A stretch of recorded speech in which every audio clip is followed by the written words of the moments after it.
Hello, I'm Doug Atkinson here at Solutions Review, and I want to thank all of our moderators, expert guests, and solution sponsors for participating in these Inside Jam panel discussions. This has been a big year of changes with the launch of the all-new, always-on InsideJam.com community site. For the past 4 years, everyone here at Solutions Review has been leaning in to build the Inside Jam into a celebration of enterprise technology, with best practices, expert analysis, and solution showcases. And we want all of you to join us there to keep the jam going into the new year and beyond.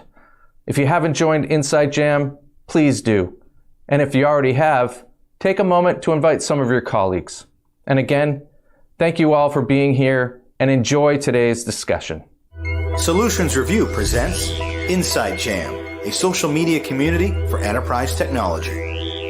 Hello and welcome to Inside Jam Live as we continue our coverage of data protection. Good afternoon, my name is Jonathan Paula and I'm excited to bring in our next group of panelists. Joining us from Veritas Technologies, Verified Backups, Object First, Infinidat, Index Engines, and Alcyon. Gentlemen, it is a pleasure to have you here. Thank you for joining me.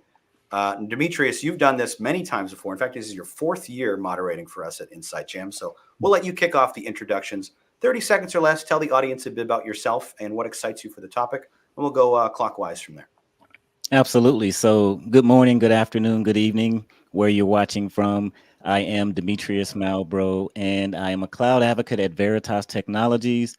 I also host a podcast called Data Protection Gumbo. So super excited to be here. And so we're going to kick off ransomware-proofing your environments, your data protection and your storage environments as well. So I am super excited to be here.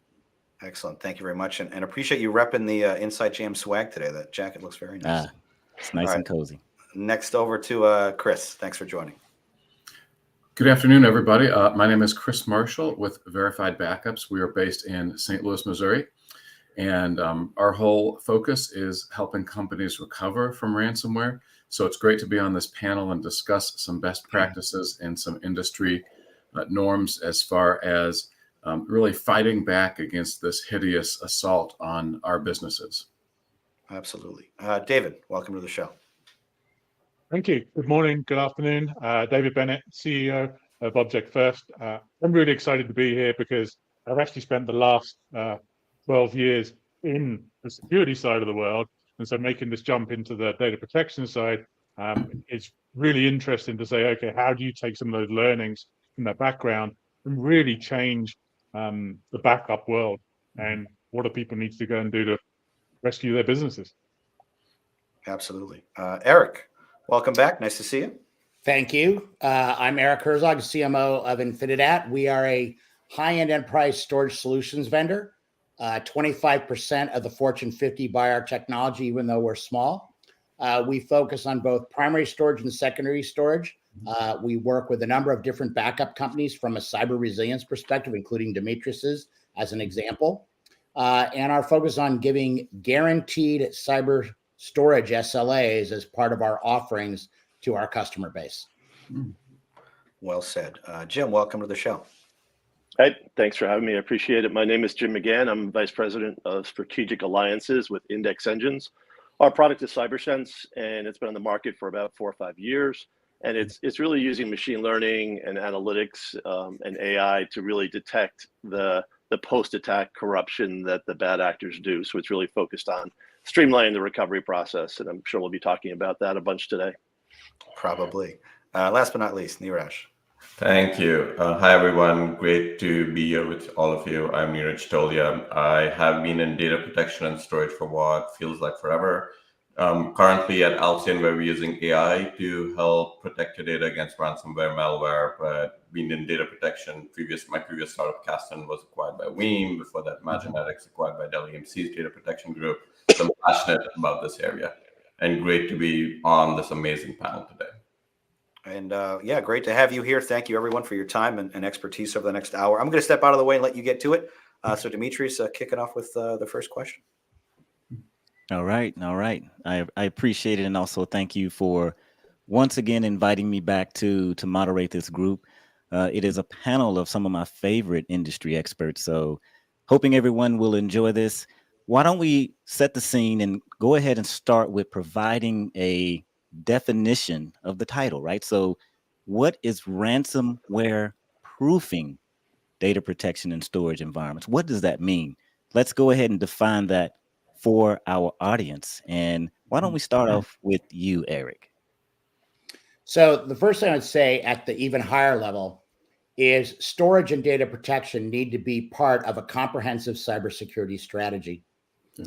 As you know, the number 2 concern of the Fortune 500 CEOs, despite the global turmoil and despite the recession, is cybersecurity.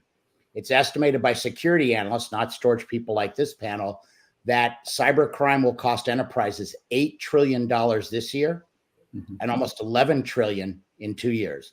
So you need to make sure that you're integrating your storage, your backup, and all your data protection technology into a comprehensive cybersecurity strategy.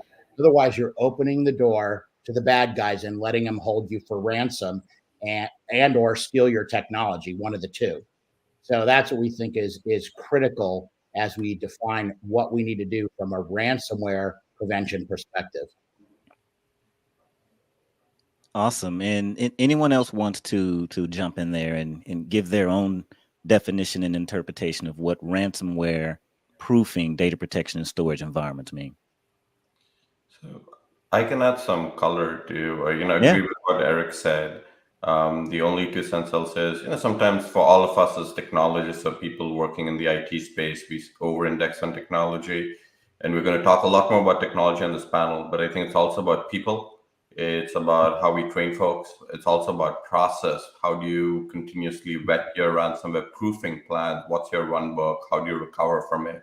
So for people in the audience, I think it's important not just to say, hey, I picked something off the shelf, this amazing vendor, and things are great. No, there are a few other things around the people and process parts of things that we also need to pay attention to when we're talking about ransom proofing an environment. Yeah. And anyone else wanted to jump in there? Yeah, I wouldn't mind talking a little bit about that because I think, ransomware proofing is a big word, right? So, is it possible to do that? But, I think you need to break it down into different components, right? So there's the prevention aspect of preventing an attack. There's the stopping aspect of stopping an attack that's in motion, because some of these attacks can go on for quite a long period of time. Dwell times, could be months.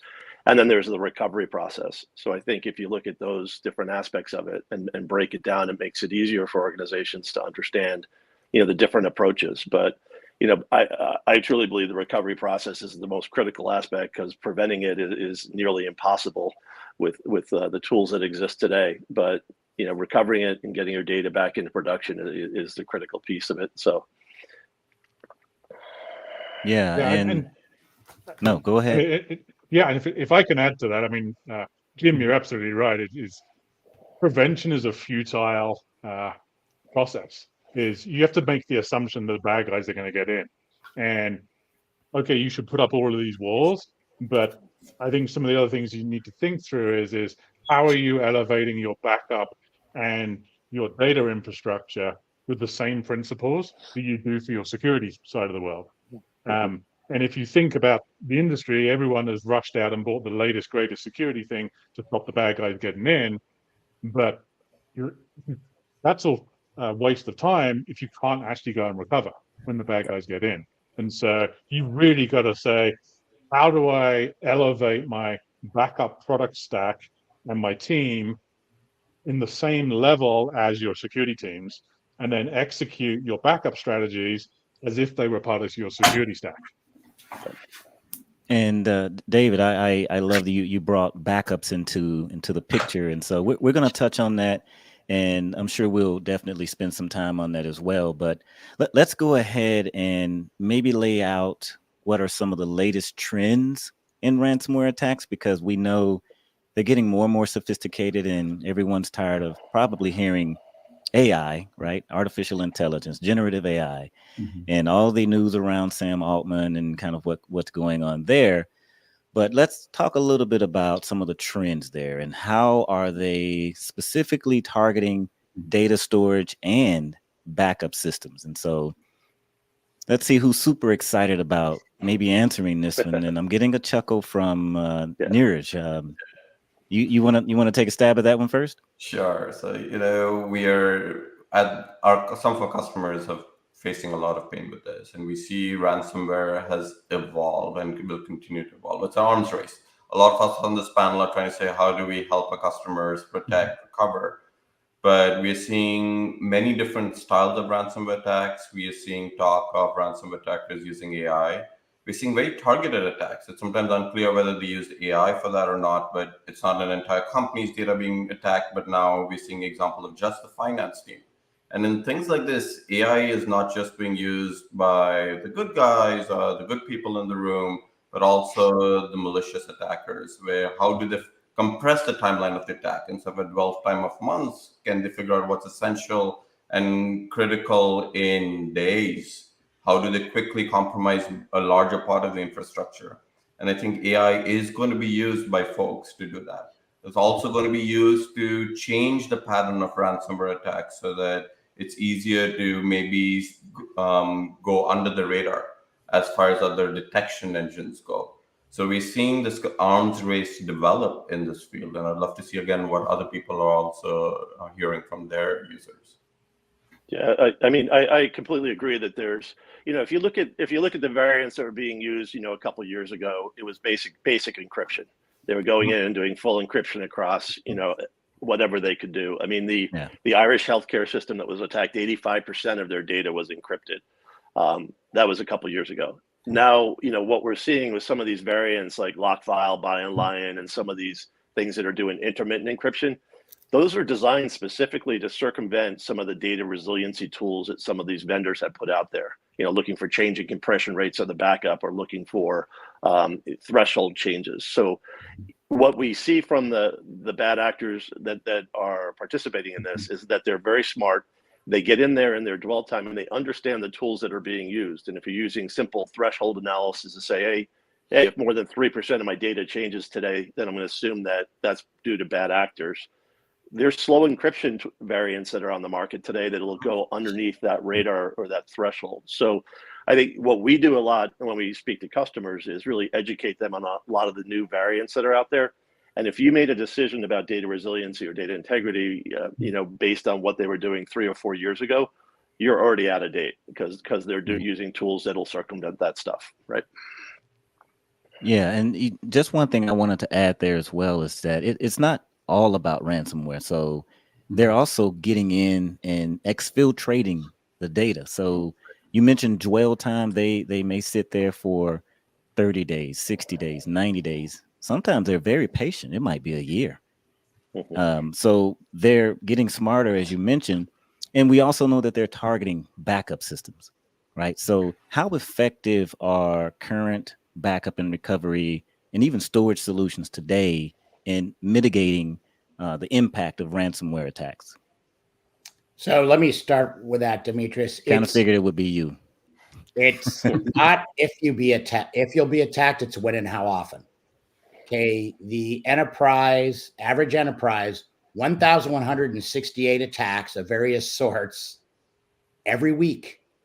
So sometimes they're looking at the edge, sometimes look at the app, sometimes look at the server, sometimes they're looking at the core network, sometimes they're looking at the storage. Yeah. So the most important thing you can do is make sure this is going to happen, as Neeraj said, all the time. So you need to make sure that A, you understand what's the attack vectors are. B, you need to understand the attack vectors change. If I were to use a US football analogy, is it a running attack? Is it a passing attack? Is it a combo attack? And then the defense adapts. And then Bill Walsh's throwing attack is no longer valid. It's run, run, run. Then they figure out how to stop that. So this is just going to be a game of back and forth changing as it is in any of the major sports, right? What worked 20 years ago doesn't work now. And by the way, sometimes 20 years from now, what worked 40 years ago will work again. So they need to constantly adapt. And I do think Neeraj brought up an excellent point earlier. It's going to happen all the time. So if you're not practicing, when he talked about process, all I could say to any CIO, not a CISO, but let's say a CIO or anyone on the infrastructure side, if you don't practice, you're going to lose. And I would say you should consider malware, ransomware, exfiltration as if it's a disaster. It's the same thing as a fire, the flood, the earthquake, the volcano, whatever it is. And so when you're practicing your disaster recovery processes and weaving in what that process needs to be, because you hire new employees, people leave, but whatever you need to get people up to speed, just include recovery from a cyber attack. Yeah. And then you'll have, and then you got to practice it, which is, by the way, the other thing. A lot of companies have these and then they don't practice, and that's a problem, obviously. Yeah, I think the other thing you need to think through exactly that is, if you take the principles that have been used in the security world for a couple of years, think zero trust. And how does zero trust relate to the backup and data world? I mean, if you take the zero trust principles, you assume a breach, but it's not just a breach in total, it's a breach of individual components. And then you need to figure through, okay, how do I explicitly verify access? And then how am I creating a least privileged access for a given part of the security stack or tech stack? And to that dwell time, you take it from a security standpoint and a security world, everyone looks at saying, how can I reduce that blast radius from the attack or from a breach or someone getting in? Which is why everyone uses multiple different security products to try and reduce the attack surface. You need to take that type of principle and plug it into a data protection world. Yeah, I agree. The zero trust is pretty critical, but I think, going back to the conversation and back to Eric mentioned, I agree that, putting in these backup or, data protection strategies needs to happen as well on the cyber protection. But the problem that some customers do think of is that their data protection software is going to solve their cyber attack. And a fire and a flood is very different from a cyber attack. The fire and flood is just a total wipeout of the data, and the backups could be restored to come back and be operational again.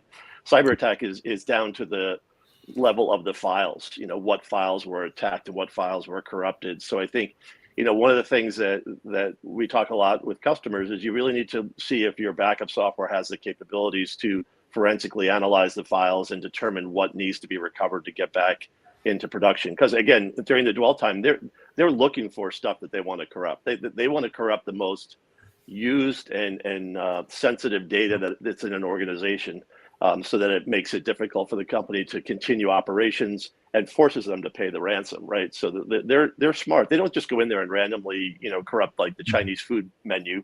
They're going to corrupt, the CFO's Excel spreadsheets and have the biggest impact, right? Sure. And to Eric's point from a minute ago, companies need to have a disaster recovery plan. But I recently read a kind of an alarming statistic that while 95% of companies have some sort of plan in place, 27% of those, 1/4, never test it at all. Of the remainder of the companies, 50% test their DR plan once a year or less. So when I say test, because Demetrius had asked us about backups, the way to test a backup is to restore the backup. And doing it once a year is not enough. Doing it once a quarter is better. But what if there were a way, and this is the problem we set out to solve, that the minute that Eric's backups are shut off by a bad actor, we could know about it that day. We might actually detect that Eric has ransomware much before he gets a ransom note and give us time to remediate. Yeah. And Neeraj, did you wanted to add something here real quick? Yeah, so when we talk about backup systems, we've raised the point, but concretely, I think 90+% of ransomware attacks attack the backup system first. Right. So I think when we go look at the evolution of this, and I have built 2 on-prem backup systems in the past, users of backup systems need to have an immutable copy in a totally separate administrative domain. I mean, and sometimes, right, and it has to be off-prem, right? It cannot be on-prem. You can have a copy locally if you want fast recovery, etc. But you really today need something that even if all your admin credentials are compromised, the attackers cannot go get at your backups, right? And they can do it. It's not just the backup API or the backup interface. It's can they have, a root level access? Can do a custom firmware upgrade? So there's a lot of complexity there. It backups, one copy needs to reside in a completely independent administrative domain because of just the sophistication of attackers today. Well, sure, the 3-2-1 backup strategy still applies, doesn't it? No, it doesn't. Some people say it's 3-2-1, 3-2-1-1, 3-2-1-2. I don't know. The numbers get crazy, right? But I see exactly where you're going with this. And one thing that I want to reiterate as well is that disaster recovery and cyber recovery, kind of two different things. So you need to be ready and prepared for all different types of sophisticated attacks. Right. So let's move into talking a little bit about some of the components. So there's some things that can be done before the attack happens, during the attack, and then also after the attack. So pick and choose whichever component, the proactive one or the reactive one, and maybe give us or give the audience what is a component or maybe a solution, something they can do in order to continue to prevent data loss in their environments. Yep. Well, I can start off here. I think if you look at some of the recent attacks, organizations have spent a lot of money focusing on keeping the bad actors out, protecting the environment, and preventing an attack. If you look at things like the MGM attack in Vegas, where that was done by calling into a help desk and getting access credentials through the help desk. There's nothing they could have had in place that would have prevented that. So I think every organization needs to assume that, as Eric mentioned earlier, it's not if, it's when they're going to get in. If they're not, they're going to get in, and if they're not in already, we've seen some dwell times that could be upwards of a year. So they're rummaging around and they're figuring out what's there. So organizations don't even know that's happening. It's really the most critical thing is about recovery. How can you recover? You have to assume you're going to get attacked. How can you? What's your recovery process? How are you going to recover? And if you're using your backup software, how do you know the data is clean and good from recovery? Right. And you need to ask those. Those are hard questions to ask. And what's your process? And I've been in organizations where you talk to anybody in the security team, and I'm like, well, what's your process when you get attacked? It's like, well, our backup team is backing it up and they're going to recover data. So it's like, well, what happens if that data is already corrupted in the backups?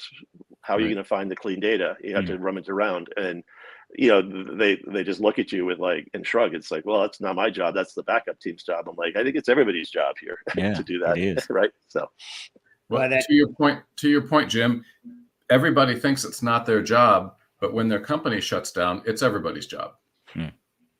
Yeah, but the CIO of Clorox, or CIO or the CISO of Clorox, got fired, after that attack. So it's if you don't think it's your job, then you have to think differently. Otherwise, you'll be out in the street, right? Yeah. Again, it's all about a comprehensive approach. It's primary storage and backup storage. I would be the best cyber mafioso ever because I've been doing. You are, by the way. And so the Zoggin Store gang would know exactly what to do. I'm looking at every backup copy. Okay.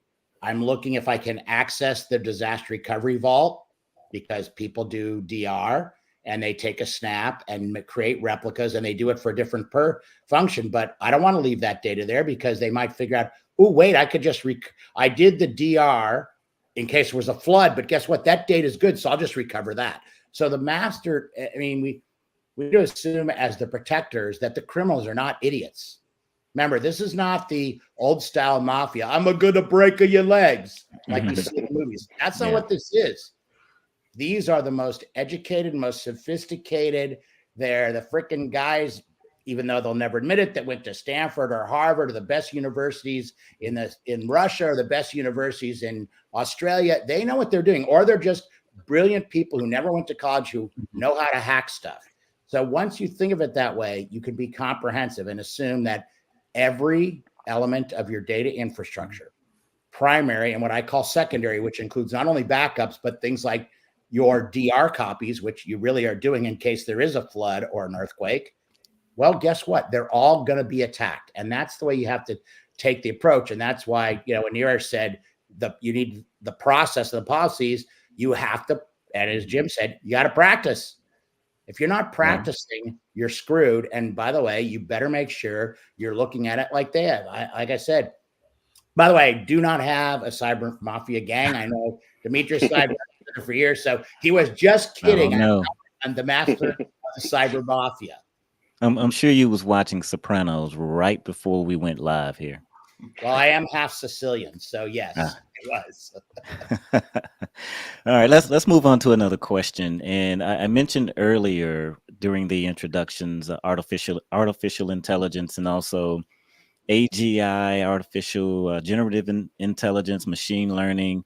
Let's talk a little bit about some of the sophistication that we can use to further protect our environment, our data, the audience's environments and data from maybe ransomware attacks, using things like anomaly detection. And maybe anomaly detection is table stakes in old news today. Like, what's the latest and greatest? Maybe something the audience may not quite know around where the future is going with protecting storage environments and also backup and recovery systems. I would like to build on Jim's answer, right? Jim Yeah. mentioned earlier that look, the threshold-based detection, those systems are dead, right? At Alcyon, when we started looking at this problem, we realized there's no AI is a requirement to go tackle some of these variants of ransomware, but there's no one AI model. So I think what I'd recommend when people are picking backup vendors in particular, really dive underneath the hood to see what's being offered. Mm-hmm. Usually, state of the art means you're doing multiple models, right, to detect different strains of ransomware. And right, then it gets even deeper, right? We do things at the per user level. We have multiple models per user.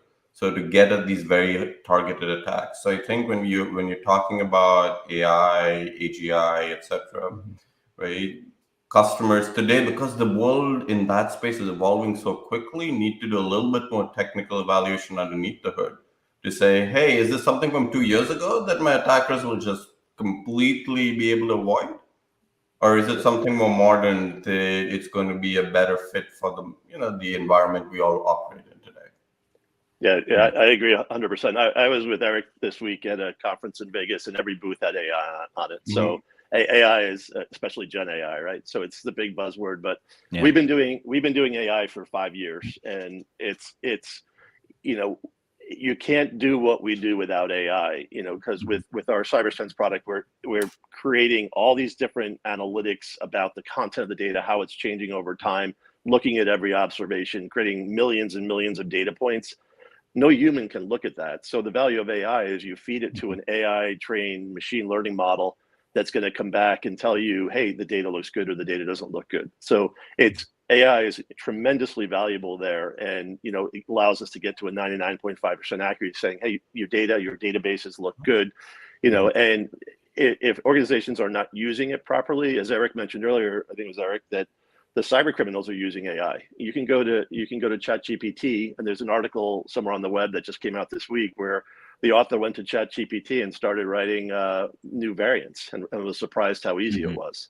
So if companies are not using AI and those types of technologies to protect their data and to check the data's integrity, then they're behind, and the cyber criminals are way ahead of them. And as Eric mentioned, whether they went to, the Stanford of Leningrad, they're smart and they're making a ton of money, and everybody wants to be. That's like the hot job over in Russia and Korea, So they're using latest technologies, and the challenge we see with companies is, they come to us and say, hey, I need to protect some of these archaic databases and infrastructure that hasn't had a security patch in years. So their tech debt is just going to cripple them, and keeping up and catching up is going to be really difficult. So you need to assume that you're vulnerable, and you need to be able to make sure you know exactly what happened to what data and where's the clean copy to recover, because otherwise it's going to be a nightmare.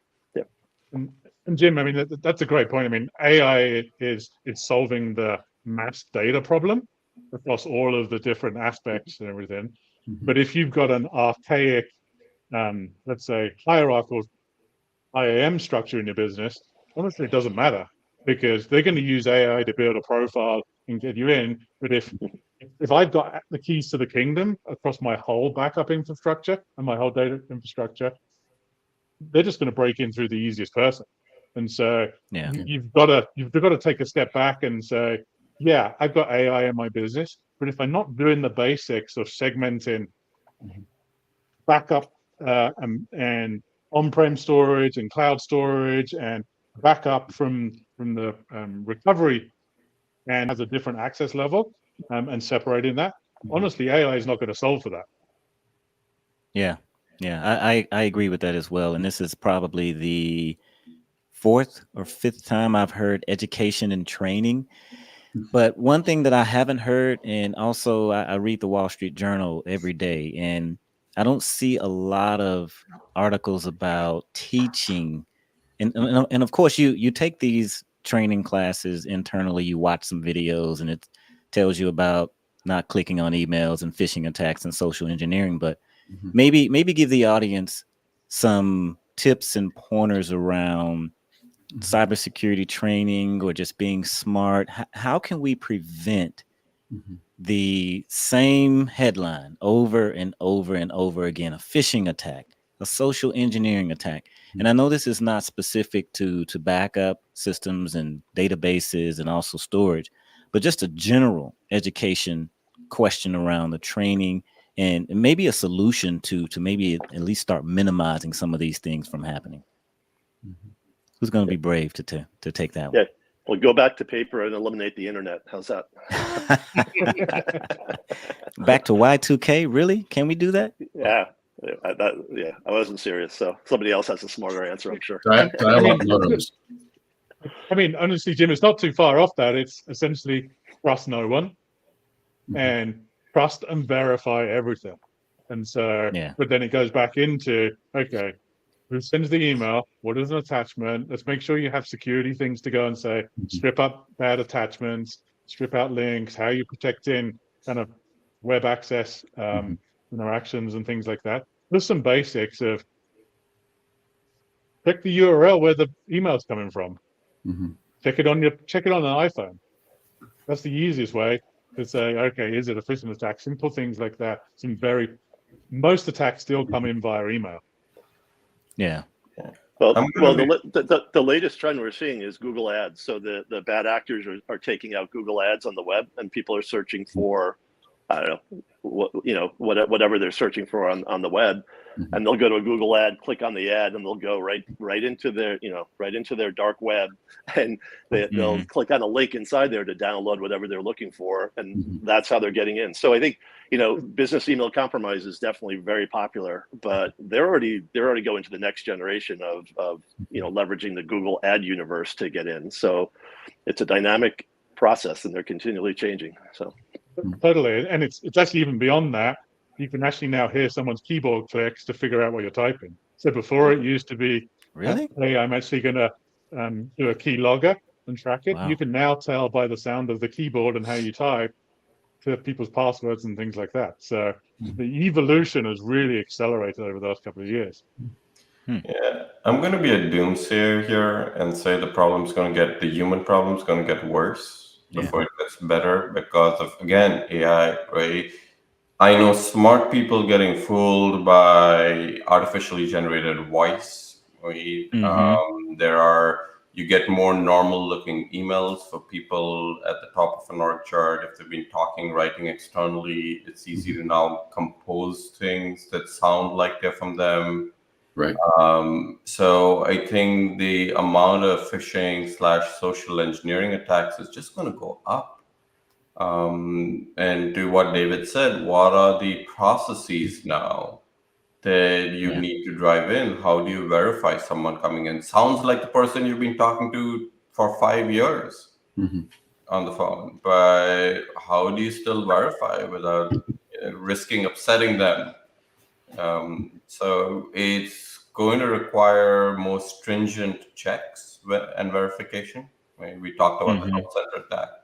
But I think in this case, the situation's bad out there and it's not getting better from what I can see. Yeah, and I think we're also going to have to get smarter with our use of autonomous systems and also artificial intelligence itself is making sure that we can implement those things in order to minimize the human factor because it's So trying to stop a phishing attack or a social engineering attack, I mean, your temperament can change from day to day and moment to moment. Like, what if you got a phone call from your wife or your husband and something happened bad at home, right? You're not in the right state of mind in order to really effectively know exactly what, and you were expecting a package. Mhm. I mean, it could be the perfect storm, so to speak. But let's talk about some of the maybe pitfalls and some of the misconfigurations that we continue to see. Systems currently are getting hacked, and misconfigurations are leading to security vulnerabilities. So what are some of the things that those in the audience watching can do to maybe minimize like cloud misconfigurations and systems that are misconfigured or super vulnerable, right? Lots of CVEs may still be out on systems, but let's give them some tips here. All right, I'm gonna choose somebody. Let's see who. Jim, you have lots of experience here, so why don't you lead us? Well, we get requests, so a lot of what we're doing is analyzing data and databases and structures like that. We get a lot of requests to support these ancient databases that haven't been in development for years. So there is a lot of tech debt out there in terms of not only and organizations need to patch the current stuff, but there's stuff that's running in production that doesn't even have patches at all, because it's not even being developed any longer. So I think that's a huge problem. It's just a massive issue, and I don't know what the answer is. Getting organizations to update their storage and update their software and databases is something they need to do on a continual basis. I mean, I don't know what the answer is on that one. It's a tough one, but There's kind of a conceptual thing as well, Jim. I appreciate what you just shared. So a company I worked for many years ago had an employee come in during the day, unlock the back door, and then came back that night when the manager was counting down the cash, used the unlocked door to gain access and take everything. Mm-hmm. We need to teach companies and our clients and our prospects that having these unpatched systems is exactly like leaving the back door open and just making it super easy. I mean, you might as well put on a welcome mat that says welcome hackers, and we're happy to have you. And people don't understand that those systems are that vulnerable. Yeah, Chris, I think I go with what Jim said. In theory, the answer is easy. Go patch that thing.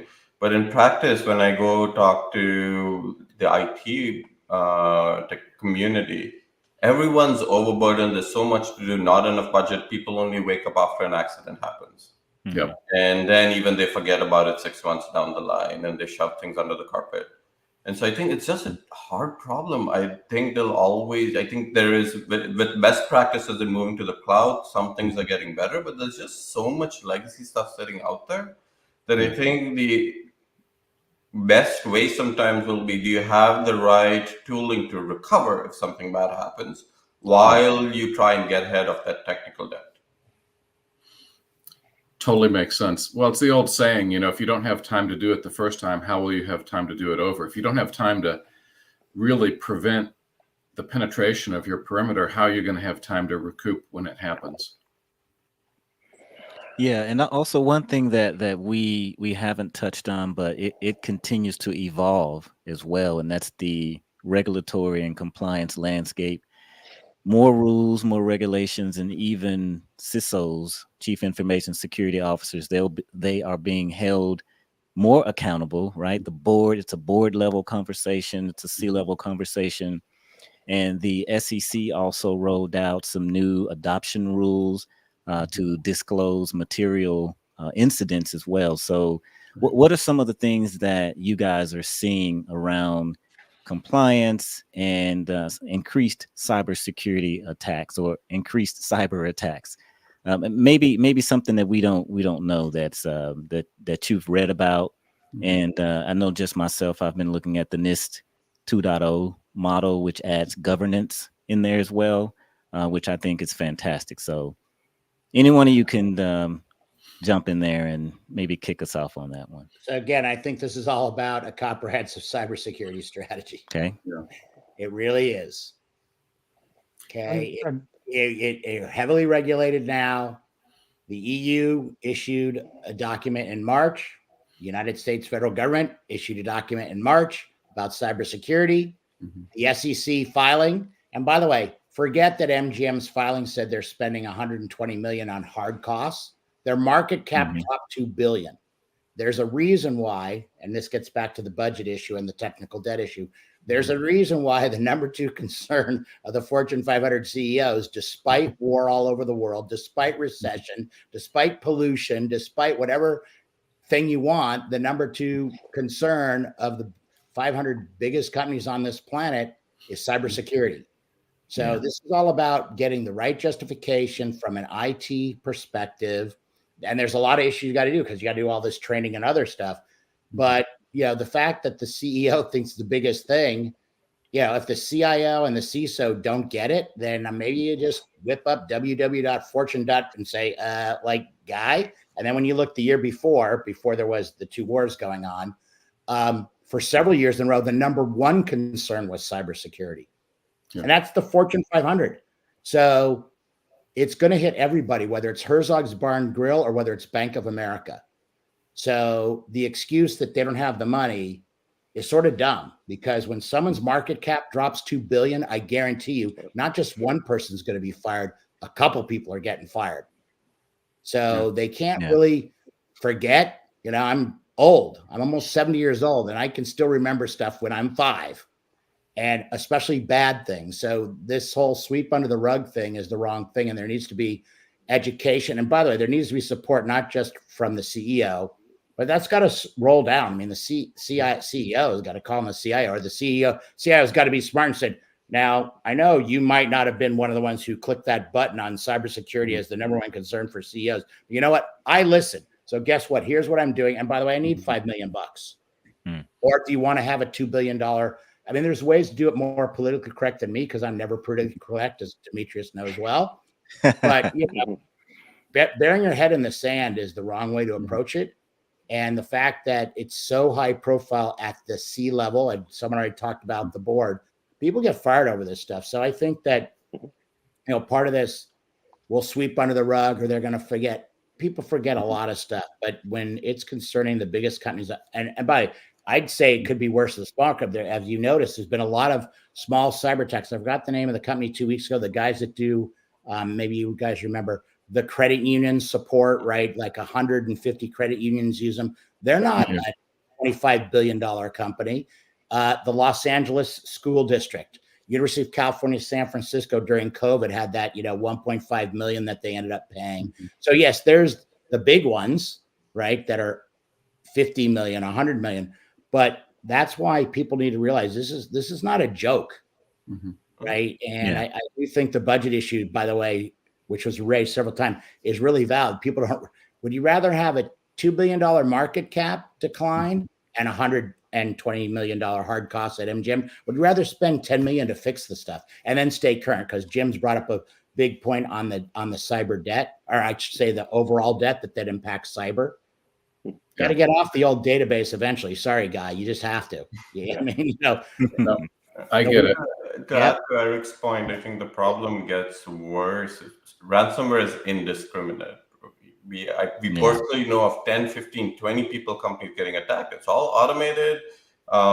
They will compromise infrastructure, encrypt it, send you something that they believe you can pay. So for our listeners, just because if you might be at a small company doesn't mean you are at less threat or less risk from the issues we've been talking about today. Yeah, and I think.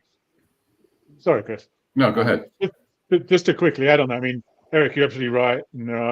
A full cybersecurity kind of process is absolutely apparent and absolutely needed, particularly for compliance. But if it's not simple, no one's ever going to follow it. So just because you meet the compliance requirements, I mean, how many of us on this screen remember 3 phone numbers anymore? What happens if you got attacked, and how the hell are you even going to call somebody? So if you don't have your whole cybersecurity stack and your recovery stack built out in a simple way to say what happens the minute after something happens, if you suddenly pull out a manual that's 300 pages long. No one's going to do anything.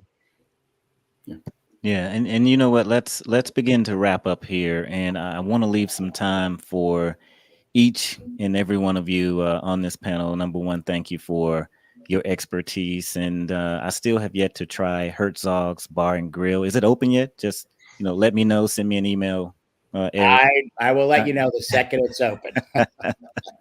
I heard it has good wings, by the way. But so maybe let's start with you, Eric. Is there what's one takeaway from your perspective, because you're a big storage guy, right? So what's one perspective and one takeaway for the audience from your perspective that you want to leave them with around ransomware proofing their environments? Well, from a storage perspective, the main thing is you have to do it. Most people don't. As I brought up, they protect the edge, right? That's the number one thing. Create the Great Wall of China. By the way, that didn't work. Let's put the alligators in the moat. Oh, that didn't work. Let's have the police inside. Last I remember, Robin Hood did get into the castle, even though the sheriff of Nottingham was trying to keep him out. If you look at all those old Robin Hood movies or have read the book. So I think the key thing is most companies, though, leave storage and backup out of the equation. That's part of the problem. Yeah. Whether it be the recovery side, the prevention side, the scanning side, they don't think that storage matters, even though, the most valuable asset most companies have after their employees is their data, and their data is sitting in the storage infrastructure, the backup. And yeah, I know it's on the servers too, but you know what I mean? It always ends up on the storage servers, and they basically just leave it out. So I think it's more an acknowledgement that if they're going to do edge protection, great. They're going to do network protection. Cisco's got all kinds. Great. But make sure you do something about your storage and your backup too. Otherwise, you're leaving the front door wide open saying, come steal my stuff. All right. And Neeraj, you are a backup guy, right? And even some microservices and containers. I mean, like all the things, right? Well, give us some advice. Give the audience some advice around protecting those things and close us out from that perspective. So I've already talked about technology, people, process. I'm not going to mention that. But I think we need to rethink how data protection works. We need to think outside of the backup and storage box. So it's about what's a comprehensive, from a technology perspective, what's a comprehensive solution? So how does your backup integrate with the XDR system? So, if your endpoint's under attack, do an extra backup of your storage system or your backend storage. How do you integrate with SIM systems so people know what's happening on the storage side, the security side of the house? So I think a comprehensive technology platform, and this doesn't mean there is one thing that fits it all, but how picking parts of the solution that play well with each other is going to be critical for the audience as they go ahead. All right. Thank you for that insight as well. And Jim, you run a sophisticated operation over there at Index Engines, and I've had you on the podcast before. Always love our conversations, and still love your technology as well. Why don't you give the audience some of your good perspective around maybe a best practice or two? Yeah, no, happy to. I think people need to kind of flip a little bit on its head and say, instead of trying to keep the bad actors out of the castle, as Eric was mentioning, assume they're going to be in there, and assume if they're not going to be in there, they could already be in there already. And really, think about it in terms of a recovery process. It's really about the data. So having deep forensic analysis of the data, knowing that it's good, or knowing when it turns bad, and knowing that it's been corrupted. So understand what is the blast radius, understand what was impacted, understand when it happened, and what is the good content for recovery is critical. Because, if you come in Monday morning and you've got, boot up your computer and you see that dreaded ransom note, it's not like a oh no moment that it's like, I don't know what to do. I got to figure out, as one of the other guys mentioned, is like, who do I call? I don't even have their phone number. Yeah, we had one customer that was saying they had a run book and they did everything right. But the run book was on the network and that was encrypted, and they couldn't even see the run book. They had a printed copy. So I think it's about knowing the good data versus the bad data, knowing exactly what happened. And you really want to do two things. You want to recover quickly, You know, you don't want to be in the news, in the press saying, oh, you know, 6 months later is like, oh, we're 50% back up and running. But the other aspect is you want to minimize data loss, because, you know, if you lose, you know, 50% of your data, that's going to impact the business. And just understand the forensic details of what happened. We have some very large customers that are using our CyberSense product that, you know, when they see attacks, they have the full detail of, these are the files that were attacked. This is their full file name and path. This is the IP address. This is exactly the date and time of the corruption. So they feed that into their SIM and their source systems like Splunk, and they analyze, let's look at what the network traffic happened right before that type of corruption happened. And if we see that again, let's predictively, you know, use predictive analytics to shut that kind of traffic down, because that's bad actor traffic. So they have to just be smart about it. It's a war zone, and they need to be smarter than the bad actors that are out there. All right, real quick here, Chris, why don't you give us some advice real quick? So I'm going to go really old school, because sometimes we forget the old school stuff. So the two keys in planning to successfully recover are redundancy and testing. You know, we drive a car that has an airbag and a seatbelt. It has two braking systems. We look at redundancy in every part of our lives. We need it in our backup systems. We also need to test what we have all the time. So again, you turn your car on, it tests the brakes, it tests the oil level. You wouldn't buy a car that didn't do that. And then we have a comprehensive system in our office, and we test it quarterly or annually. I mean, that's crazy. You've got to have redundancy. You've got to have testing, just two really old school traits. All right, David. Sure. Simply put, ZTDR, implement zero trust data resiliency and via immutable backups, both on-prem and in the cloud. And last of all, you have to elevate your backups to a first-class citizen in your security stack. Yep. Agreed. All right. Well, I also wanted to make sure that we leave a little bit of time left to close out the segment properly. And I really thank everyone for tuning in today. I've learned and gained some insights from this as well. So just make sure you have a 360-degree view and aspect of what's going on with your environment, keeping that data safe and protected before an attack happens, during an attack, and also after an attack as well.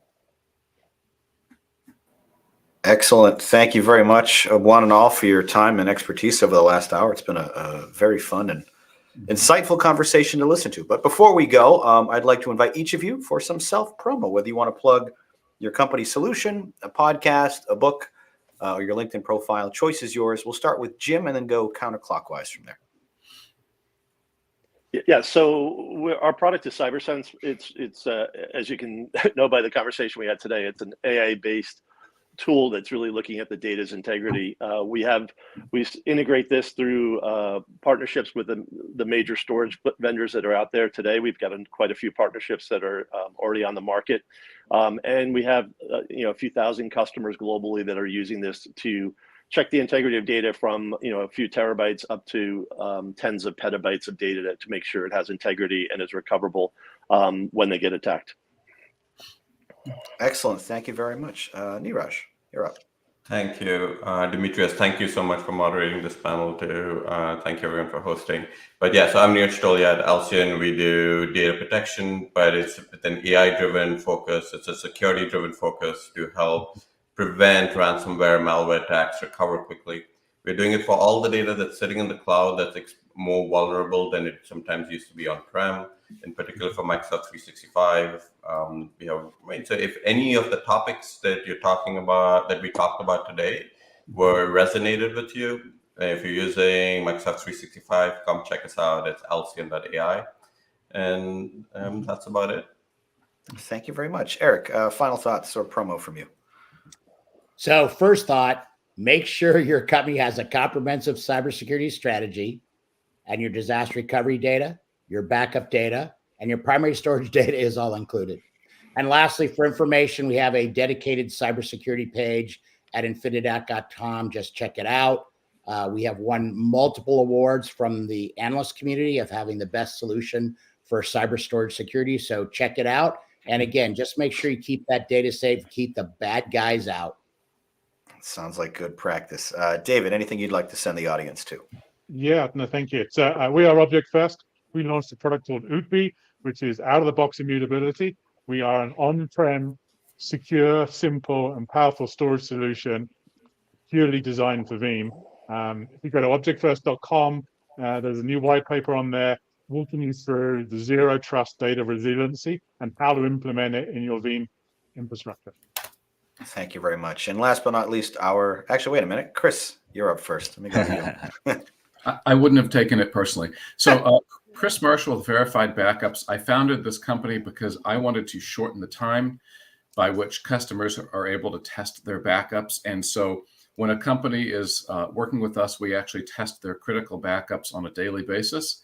We do a full restore test off-prem to make sure everything backed up correctly and that backup image is free of viruses, ransomware, et cetera. It lets us actually detect a ransom attack the moment the hackers turn off your backups, which is kind of cool. So thanks for having us on this panel.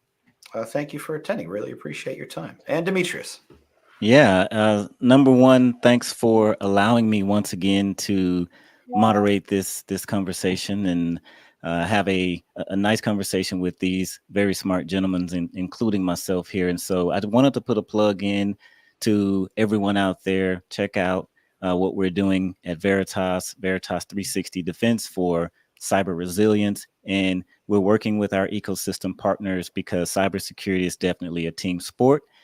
And make sure that you go and check out the 2023 Global Risk Report. So it's a data risk management report and the state of the market and from cybersecurity to compliance. So it's on veritas.com. And thanks for having me again. You are very welcome. Thank you one and all again for your time. It has been a great panel, but we do have to wrap it up. For those watching live, stick around because in just a few short minutes, we'll have our next group of panelists in here to discuss best practices for governing cloud migration and compliance. You don't want to miss that, so I hope you stay tuned to the Solutions Review channels to watch that one. But for now, and for the six experts here, thank you for watching, and we hope to see you next time. Bye-bye. Thank you, everybody.